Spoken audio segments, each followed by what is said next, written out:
ذوالفقار علی بھٹو کی سزا کے خلاف صدارتی ریفرنس کی سماعت سپریم کورٹ میں ہوئی۔ سماعت جنوری تک ملتوی کر دی گئی ہے۔ حتمی تاریخ کا اعلان بعد میں کیا جائے گا۔ چیف جسٹس نے سماعت میں حکم نامہ لکھوایا۔ حکم نامے میں کہا گیا کہ ذوالفقار علی بھٹو کا کوئی بھی وارث چاہے تو عدالتی کارروائی میں شامل ہو سکتا ہے۔ عدالتی کارروائی کو لائیو دکھایا جا رہا ہے۔ اس کا کریڈٹ جسٹس اطہر من اللہ اور جسٹس محمد علی مظہر کو جاتا ہے۔ فاروق ایچ نائک کی لائیو سٹریمنگ کی درخواست نپٹائی جاتی ہے۔ عدالتی معاونین کو نوٹس جاری کر کے طلب کر لیا گیا ہے۔ حکم نامے میں رجسٹرار ہائی کورٹ کا سارا ریکارڈ بھی طلب کیا گیا ہے۔ کہا گیا کہ صدارتی ریفرنس آرٹیکل 186 کے تحت ہی دائر کیا گیا۔ بدقسمتی سے یہ ریفرنس 2012 کے بعد نہیں سنا گیا اور زیر التوا رہا۔ اس موقع پر عدالتی معاونین کے بارے میں کہا گیا احمد رضا قصوری کی جانب سے کہ عدالتی معاونین نیوٹرل ہونے چاہیے۔ جسٹس منظور ملک کو عدالتی معاون بنانے کا فیصلہ کیا گیا ہے۔ ان کے علاوہ دیگر 9 عدالتی معاونین مقرر کیے گئے ہیں۔ خالد جاوید، سلمان صفدر، بیرسٹر صلاح الدین، جسٹس ریٹائرڈ منظور ملک، حارث عدالتی معاون مقرر کیے گئے ہیں۔ آپ کو اپڈیٹ کر رہے ہیں نگران چیف جسٹس سپریم کورٹ نے سماعت کی اور سماعت میں حکم نامہ لکھوا دیا گیا ہے اور حکم نامے میں کہا گیا کہ عدالتی معاون کو نوٹس جاری کر کے جواب لیا جائے گا۔ حکم نامے میں رجسٹرار ہائی کورٹ کا سارا ریکارڈ بھی طلب کیا گیا ہے۔ آرٹیکل 186 کے تحت یہ صدارتی ریفرنس جو ہے وہ دائر کیا گیا تھا۔ بدقسمتی سے یہ ریفرنس 2012 کے بعد نہیں سنا گیا اور زیر التوا رہا۔ عدالتی معاونین کے بارے میں یہ کہا گیا کہ عدالتی معاونین نیوٹرل ہونے چاہیے۔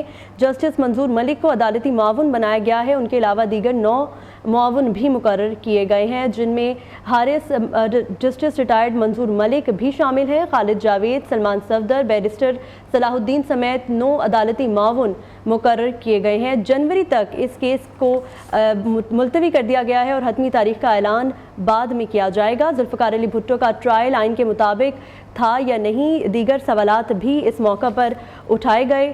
اس کے حکم نامے میں یہ کہا گیا کہ کوئی بھی وارث چاہے تو عدالتی کارروائی میں شامل ہو سکتا ہے۔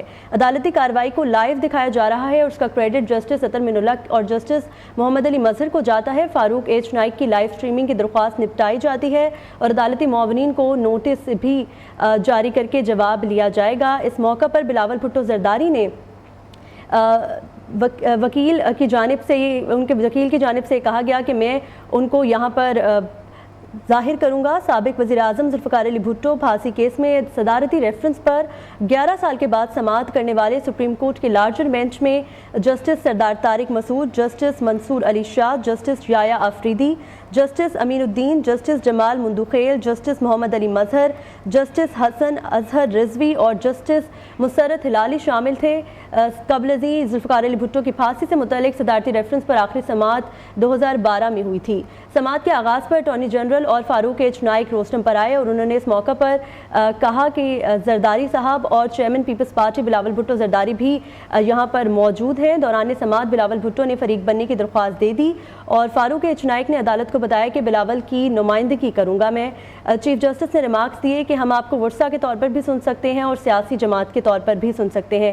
چیف جسٹس نے بینچ کی تشکیل پر وضاحت کرتے ہوئے کہا کہ ایک سینئر ممبر بینچ میں شامل نہیں ہونا چاہتے تھے، اس لیے 2 ججز ذاتی وجوہات کی بنا پر معذرت کر چکے ہیں۔ اس کے بعد 9 رکنی بینچ جو ہے وہ تشکیل دیا گیا ہے۔ چیف جسٹس نے استفسار کیا کہ کس صدر نے اس ریفرنس کو فائل کیا، جس پر اٹارنی جنرل نے بتایا کہ اس وقت کے صدر آصف زرداری تھے جنہوں نے ریفرنس دائر کیا۔ چیف جسٹس نے پوچھا کہ اس ریفرنس کے بعد کتنے صدر آئے، جس پر عدالت کو بتایا گیا کہ 2 صدور اس ریفرنس کے بعد آئے ہیں۔